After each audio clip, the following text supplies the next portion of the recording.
All right, so we've been learning about depression this week. You read an article about a college athlete who suffered from depression. You watched Dr. Murray's talk on depression. You read Learned Helplessness by Martin Seligman. And hopefully, and you listened to the TED Talk by Andrew Solomon on depression. So let's, if you take out Dr. Murray's outline, so I think everything through part 4, the cures, was covered in his talk, but the last part on the caregivers was not.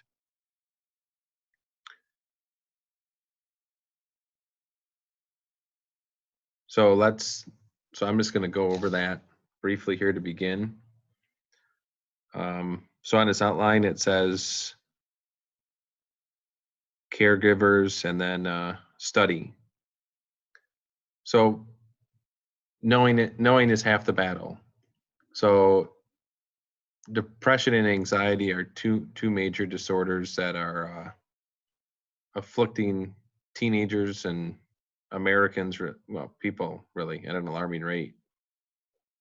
So read about depression, stay current, be in the know. That's important. Sympathy, this comes from knowledge. So even now, after learning about depression for a couple of days, no doubt your ability to sympathize with someone who's suffering from depression is hopefully a lot greater than it was before we started talking about it. Because now you can have some idea, what does depression look like? Well, think of Dr. Murray's talk. Think of what Dr. Shona Murray wrote. The college athlete, Andrew Solomon. Then you have a face to depression. Support. This is for the caregivers, right? So if you know someone who it appears is suffering from depression, don't let them withdraw. Remember, part of the disease is that they feel like they have this lie, right? That no one else knows what they're going through, or no one loves them, or they're not worth anything. And part of that disease is to withdraw. And so don't let them do that. Don't let them isolate to only their destructive thoughts. Listen and just be intentional about trying to reach your friend. Speak to them in love, but don't criticize, because sometimes we have this idea, like, I don't know what reading it was in, but sometimes they have this idea that people who are suffering from depression, they just need to get happy or be happy, or like it's flipping a switch. Well, and so we tend to be impatient and not loving. So that kind of goes with the next point, slow. It takes time to come out of depression. And there can be relapses, and it's a huge struggle. It's a roller coaster at times. You can't grow impatient with the process. Obviously, suicide. If you are really worried about someone who they say things about their self-worth, or they make any sort of comment, they're kind of they're suffering from depression, you have suspicions they are, and they say something that's, well, it does, no one would care if I was gone, or sometimes if they mention thinking about killing themselves or whatever, you got to take that seriously, and you need to act and talk to them, ask them what's going on, but also act to seek help if you're in fear for their life. And then lastly, scripture, point them back to God. God has the power to heal and to restore, to make beauty from ashes. And he's the redeemer. So point them back to God, the great physician, right? The great physician who knows. He knows our infirmities, right? Psalm 103, he remembers we are dust, and he knows our weaknesses and frailties. So that's hopefully that wraps up Dr. Murray's handout. And then I'll make a place on Moodle for you to turn that in, just to verify that you filled it out and listened to the talk. All right, we might come back to that. Now I'd like you to take your notes out and go to page 3 under the title Major Depression. So the DSM defines the diagnostic criteria for depression. So this is on page 423 in your textbook, so you can look that up. Here are 9 symptoms: persistent depressed mood for most of the day, loss of interest or pleasure in all or almost all activities, significant weight loss or gain, so change in appetite, sleeping more or less than usual, speeding up or slowing down of physical and emotional reactions, fatigue or loss of energy, feelings of worthlessness or unfounded guilt, reduced ability to concentrate or make meaningful decisions, recurrent thoughts of death or suicide. So for a diagnosis of major depression to be made, at least one of the 5 symptoms must be one of the first 2 symptoms on the list. So that's persistent depressed mood for most of the day, and loss of interest or pleasure in almost all activities. And then the symptoms have to be there for at least 2 weeks and basically every day. And yeah, so and it's like Andrew Solomon said in his TED talk, yeah, there's grief and sadness, and these things can mimic the symptoms of depression, but depression usually lingers. And yeah, so yeah, that's a real thing. I was just looking at the PowerPoint here a minute.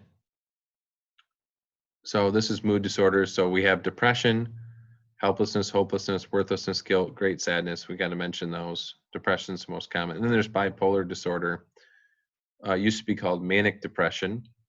So cycle of moods from depression to wild elation and then back again. So there's no middle ground. It's either the highest of the highs or the lowest of the lows. So we just kind of mentioned this from 423, 15% who have severe depression eventually commit suicide. So it's such a huge deal. So we're gonna kind of bit past bipolar just because of time's sake. So looking at back at your note sheet, thoughts from Andrew Solomon's TED Talk. So I kind of ask you to write about some of those things and turn it in. So hopefully you learned a lot from his talk, because he studied depression, he suffered from it, and also studied it. And hopefully his stories, his anecdotes, like talking about homeless people and how they often are hidden victims of depression, how different cultures treat depression. So I thought that was funny when he was talking about people in Africa like in Rwanda, talking about the genocide between the Tutsis and I forget. But anyway, you can look up the Rwandan genocide. Um, but they treat people who are depressed with music and community and family, and to lift up their spirits, etc. Whereas the doctors who went there wanted to put the people in a room, isolate them, and talk about all the bad things that happened, and just the difference in how you how they the difference in how we treat depression between the cultures. All right, and then I asked you to read Learned Helplessness by Martin Seligman. And what a interesting study with these dogs, where he was studying negative reinforcement and then stumbled upon this phenomenon where once the dogs learned that nothing they could do could stop the shock, those dogs never learned to stop the shock, even when the scenario changed, right? Even when they were enticed, when they used food, it didn't matter. The dogs were just hopeless. Like, nothing I will ever do will change my circumstances. And that is comparative to how someone who's depressed views things. We'll talk about that more in a minute. All right, cognitive therapy or cognitive behavioral therapy, CBT. So that was in the article about the athlete and how she said that helped her tremendously. It's focusing on changing your thought patterns. So people are prone to depression because their habitual style of explaining life events. So to explain that a bit more, you have events happen to you. How do you explain things? So a depressed person, a depressive explanatory style, is where you look at events that happen and you feel like they're internal, so because of you, stable, which means they're not going to change, and global, meaning the problem's so big there's no way to handle it. So like, oh, there's this problem, well, between me and someone else, oh, it must be my personality, something. So that's a stable explanation that's not going to change. Or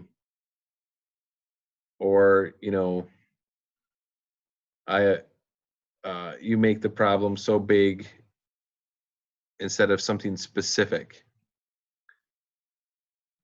So that's a depressive explanatory style. I don't feel like I'm explaining that very well. I miss having good questions from my students here to help me do a better job. But you can see how, like, if things happen to you and you have this kind of depressive explanatory style, you're going to make the problem too big to be conquered, something that cannot be changed, and something that's your fault, instead of looking at things in a different perspective, where you have an attitude where, hey, we can fix things. Hey, this, yeah, maybe I made a mistake, but mistakes happen. We can rebound.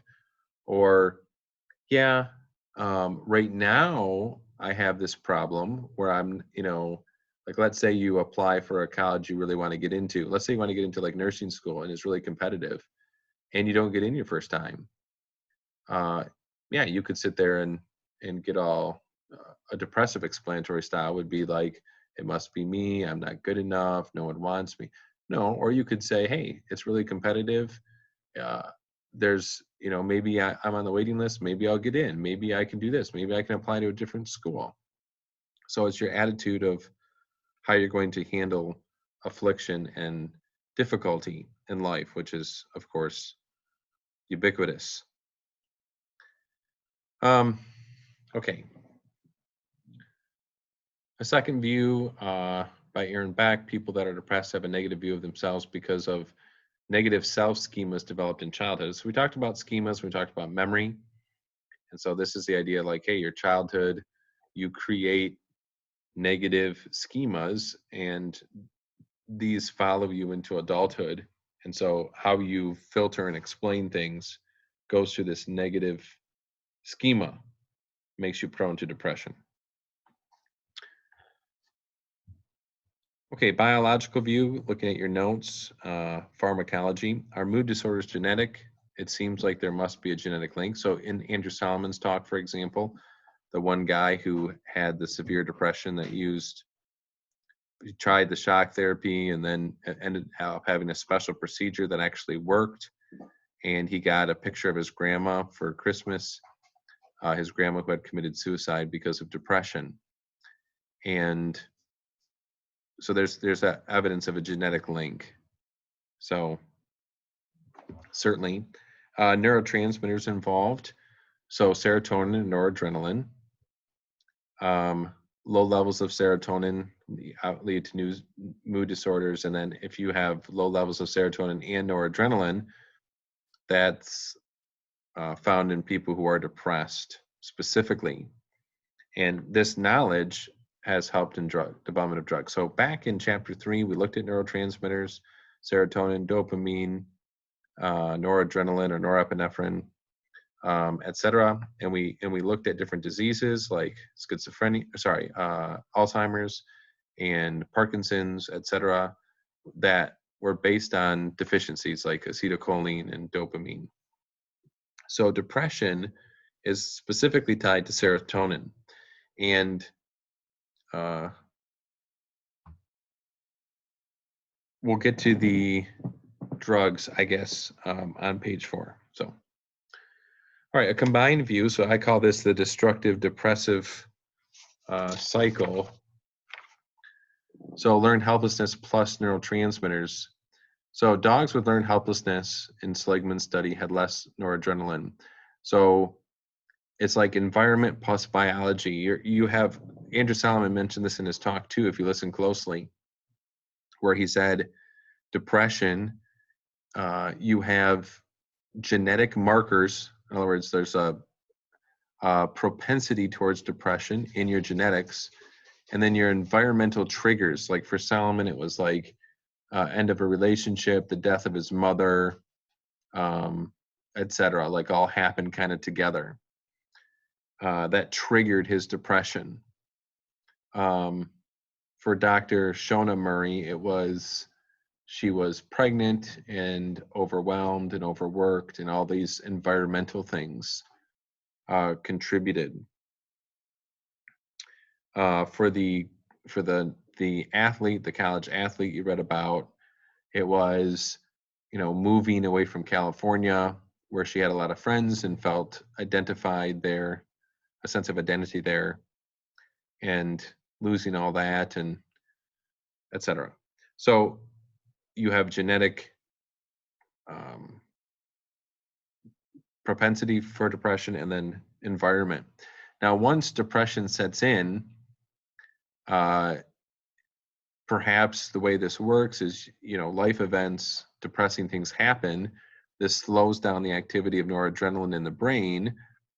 And then because of that, it leads to a more depressive attitude and viewpoint, which in turn slows down noradrenaline activity, which then makes you more depressed, which slows down noradrenaline activity, etc. So I don't have a slide for the SSRIs. This is on top of page 4. So what is SSRI? It stands for Selective Serotonin Reuptake Inhibitor. Selective Serotonin Reuptake Inhibitor. And if you remember, when we were talking about the release of neurotransmitters back in chapter 3, maybe I should have, let me see if I can find it a second.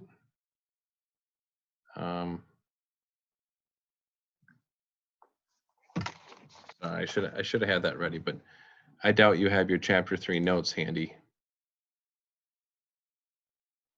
Maybe you do. Maybe you're just that up on things. So just hold on one second here. I'm gonna see if I can pull up a picture of a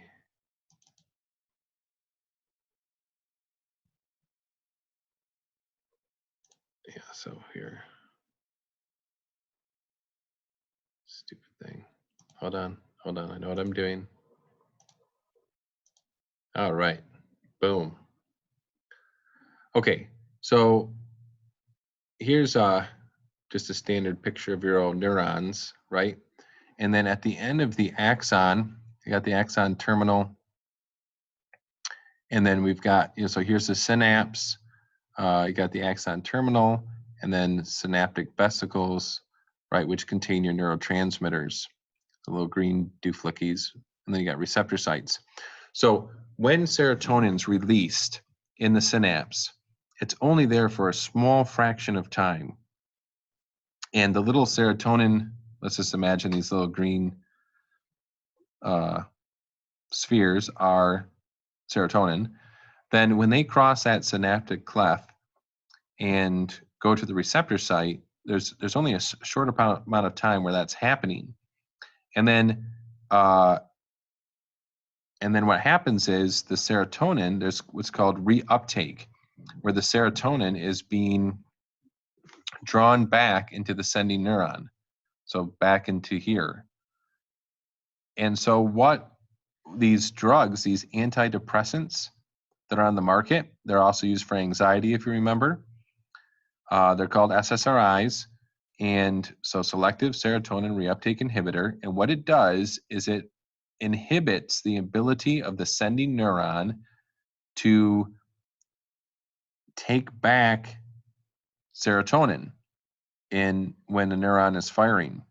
So the result of that is that serotonin stays in the synaptic cleft for a longer period of time, which means more serotonin finds its way to receptor sites. So it's like it's like creating more time for serotonin to cross the synaptic cleft and get received. And the result is more serotonin is being released in your brain. Because if not enough serotonin crosses the synaptic cleft, then that receiving neuron will not fire, which means the serotonin stops spreading in your brain. So the more serotonin that crosses, the more neurons will fire, the more serotonin which will be released, which improves your mood. So, and for a lot of people, as you saw in the Dr. Murray talk, for a lot of people, medication is necessary, but medication alone won't cure your depression. So he strongly emphasized a combination.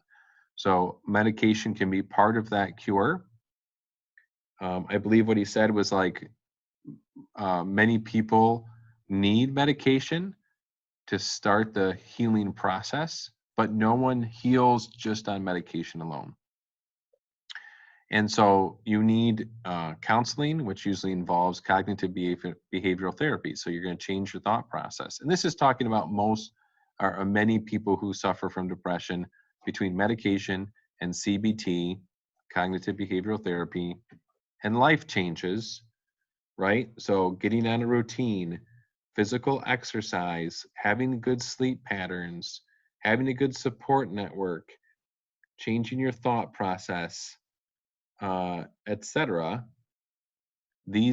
That combination, it's like if you let's say you had a heart attack, they might give you some medication so that your heart, so to reduce the chance of blockages, but they're also going to put you on they're going to want you to do lifestyle changes, change your diet, exercise more. And so mental health is very similar. Medication's not going to fix your problem. You're going to need to change your lifestyle too. And that's very much part of it. So, concluding thoughts on depression. It's a huge problem in society today. I think there's something about American culture, the do, get materialism. Uh, we have in our school community, we're a school community of very hardworking people, and that's kind of that Puritan work ethic that's in us. And we have to realize that just like Dr. Shona Murray, we can push ourselves too far. We can get into a situation where we're too extended. We have too many commitments, and they can be all good things: family, church, school, work, charity. We could be doing all these things, and if we're not taking care of our bodies, we're not exercising, we're not getting enough sleep, we're not spending time in our devotions every day, in prayer and meditation, and we're just running, and we never slow down, then your body and your mind are going to wilt under that pressure. And I was doing this with some other adult couples. We're doing this Bible study on Pilgrim's Progress. And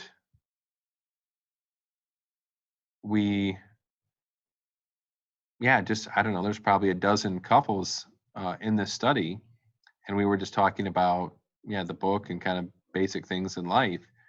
And it was amazing how many people over the last few years, they just kind of came up. People were saying, that they were suffering from depression.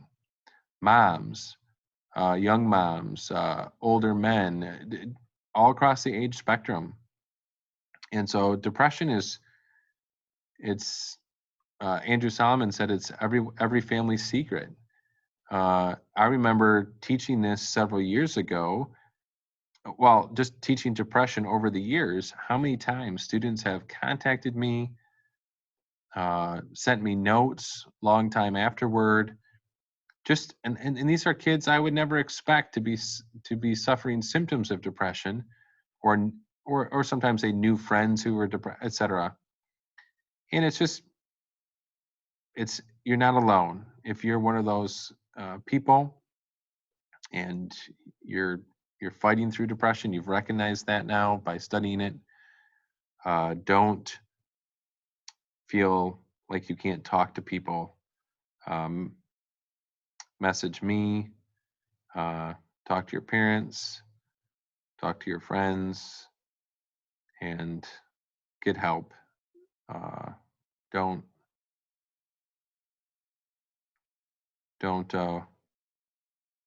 mess with depression. And monitor the stress in your life. We live in a very stressful time. Anyway, so those are my concluding thoughts on depression. Hopefully this has been valuable, our study. And let me know if you have questions or thoughts.